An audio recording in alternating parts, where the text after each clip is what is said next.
Inauguration Day will look a lot different than years past. Instead of crowds of people, tens of thousands of troops, as you've seen, are in D.C. and with much of the city locked down due to concerns of threats. Melanie Burkholder is a national security expert and former Secret Service agent who served in several presidential administrations from Jimmy Carter to George W. Bush.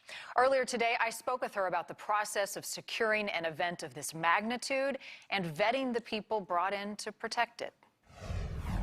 Melanie Burkholder, thank you for talking to us this afternoon. Let's begin by talking about the background checks that the FBI is doing for potential insider threats ahead of the inauguration. What can you tell us about the vetting process? Yeah, I think it's just really important that we understand that everybody isn't who they seem to be.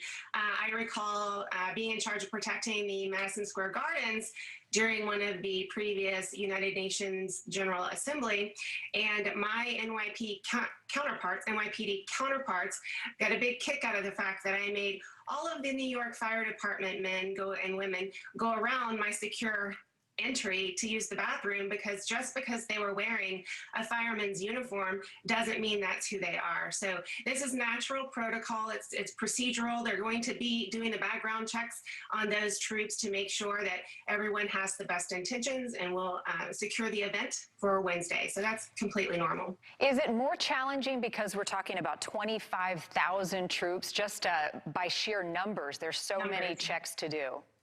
Yeah, absolutely. Every FBI agency is on full alert, heightened alert.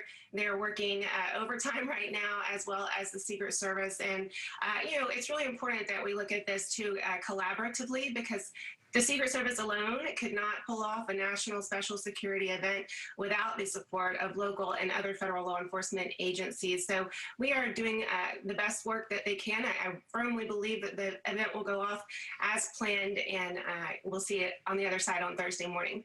Obviously, it is a big challenge ahead just to go through the vetting process. Are you concerned at all that there are threats from the inside and that they will catch them ahead of time? And then if so, what do they do? What are the steps that they would take? You're always concerned if there is a bad egg, and there always are going to be. There's going to be bad in every career or profession. We want to vet that out and make sure that we're doing the best we can to make sure that the people that are attending the inauguration, including the president-elect, are safe at the end of the day. To the best of your ability, I know that a lot of this is hard to walk through, but what kinds of questions are they asking? How far in a person's background are they going? What types of things would they be looking for as a potential insider threat or someone who they may be concerned about?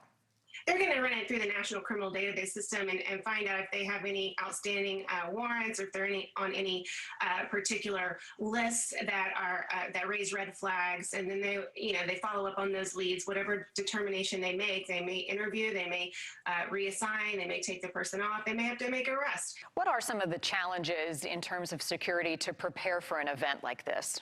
Well, because of the layers of security, the sheer layers that we're doing, that they're doing in D.C. to prepare for this inauguration, it's intense. It really is intense. So you've got logistics that have to be worked out. You've got to have an inauguration route, and you've got to have those areas secure. And that's not just a city block. It's a lot of surface area. So the layers and the surface area, and making sure all of it stays clean after it gets swept. Do you think that D.C. is prepared?